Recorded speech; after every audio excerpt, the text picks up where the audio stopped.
Peygamberimiz aydıptır. Her kim dehret kılanda bir gedek elini yusa, bir gedek yüzünü yup, bir gedek ayağını yusa, dehret bolar diptir. Dehret bolar diptir. Yöne iki gedek yusa, on du beraber sogabı bolar diptir. Yöne üç gedek yusa, hakikat men sünnetimin iyidine düştü ve tamam peygamberin sünnetinin iyidine düştü diptir. Şu kefinden haberin bolmany, şu hadisten haberin bolmany, nähille aýdajak, Buhari'de var, bir gedek ýuwupdyr peýgamberimiz diýip nähille halkyň ýanynda aýtjak we agdalylyk döretjek we bahane bilen dine hyzmat etýän, hamany hadis aýtýanmyşdyň, ne kadar da agdalylyk döräp, bir derek halky kefe goýmaly. Peýgamberiň o sözünden haberin bolmany. Oham ondan hem peygamberimiz bir gedek ýuwupdyr. Abu Hanifa'nın şagirdler jogap berýär, onu peygamberimiz şundan çürüm, zarur muğu su az bolup yetmän nuran bolsa bir gedek ýuwamaly diýdigi. Zarur bolsa şonda diýdigi, ýa-da ýene bir zatdan çürüm. O da nämeden çürüm? Şo jere gylsaň dehret bolýar, hatda akallyn düşündirip beripdir. Näinki hemişe peygamberimiz şeýle gylýarmyşdyk. Ömründe bir kedek şeýle kılıpdyr ýa kılmandyr. Nähille ham şonu Buhari'de göre kana, ey peygamberimiz bir gedek ýuwupdyr. Ne hadis var, näme üç gedek ýuwýaňyz diýip nähille aýtjak peýgamberiň o kefinden habaryň bolmany. Tahassusi ilminden habaryň bolmany näjire kepdejek. Üçüncü misalyny aýtaýyn. An-Nu'aym qala صليت وراء أبي هريرة فقرأ بسم الله الرحمن الرحيم ثم قرأ بأم القرآن ثم إذا سلم قال والذي نفسي بيده إني لأشبهكم صلاة برسول الله الحديث صحيح ورواته كلهم ثقات. Ulamalardan biri aydiye men Hazreti Abu Hureyre burun imam mollanna iyidini üydüm diye qawqulağasın düşünülmer ýaly görürüň diýär. Üstüne üç misal edip aýdyn, täşini bileýin. Her kim hadis goraqana agdalylyk oklasa duroglanny. Peýgamberiň müň belki milyon hadisleri var, hemmesin ýat bilýärmi di? Ýok, oturup onny di. Bir adam Abu Hureyre'nin iyidine üýüpdir, namaz okypdyr. Sahih hadis. Yan Yasin imam Alham oqymaqa Bismillahirrahmanirrahim qiyğırıp okuydım ya, içinden aýtdymy? İçinden aýtdy. Emma Hazreti Abu Hureyre alhamdan önçak Bismillah'ni qiyğırıp aýtypdyr. Bismillahirrahmanirrahim Elhamdülillahi Rabbil alamin diýip okypdyr. Oham salam berenden soňra da aýdypdyr.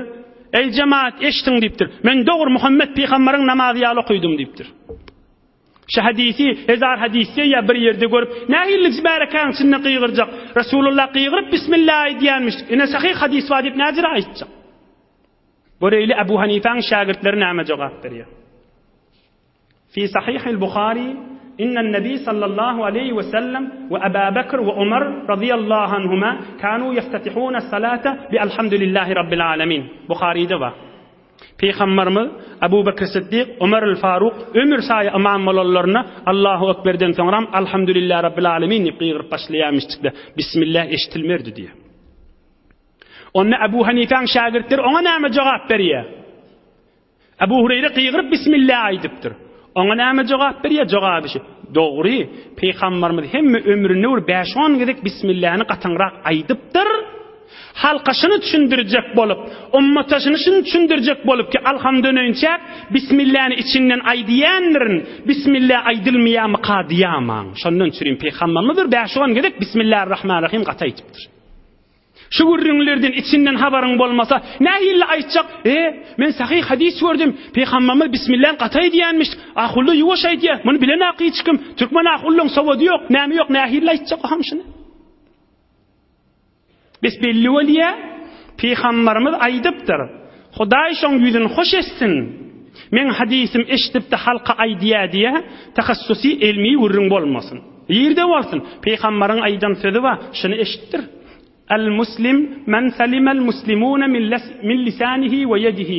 Peýgamberiň aýdan sözi var. Sahih hadis. Çyn musulman adam bir musulmandyr.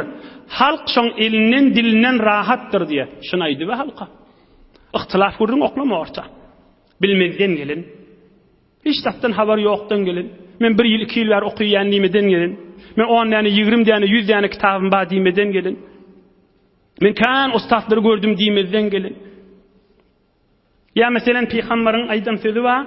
Innallaha taala awha ilayya أن تواضعوا حتى لا يفخر أحد على أحد ولا يبغي أحد على أحد. كذا في صحيح مسلم. خداي أيدبتر رسول الله أيدبتر همكش بسبال ورثن نبتر هيج كم متكبر بالمسن هيج كم ظلمت مثن شجر حديث لردن أيدور دين يروم دنيان ملتا إتنن haberimiz yok dem tahassusi ilminden haberimiz yok dem hop şizirip Resulullah'ın bir nesihati aydan sözleri var şoları halka eşittirevermeli. Emma yok yan kıyanak kamil misal. Ohan sen sorak etsen şu direk hadisten näşdäne var içinden haberin bolmasa aydıp bolmaya. İçinden haberin bolmasa başka yerlerden haberin bolmasa aydıp bolmayan hadisler näçedäne var. Hudaý üçin jogabını aýdyn näçe müň däne var. Şolardan haberin yok bolsa näçe aýtjak? Müňden ma şodur hadisler. 5 tane 100 tane 500 tane de ha. Müňden ma hemme ýerinden haberin bolmasa aydyp bolanak. İnha Hudaý üçin bir de bir nasihat ki Peygamberin sözünü eşittiremizde ya şu barada kudret ilmi tesellüt kamil olsun yok da nasihati yerini yetirmeli olsun. Allah Taala aydiyanu eşitiyerlere amel ve eser versin inşallah.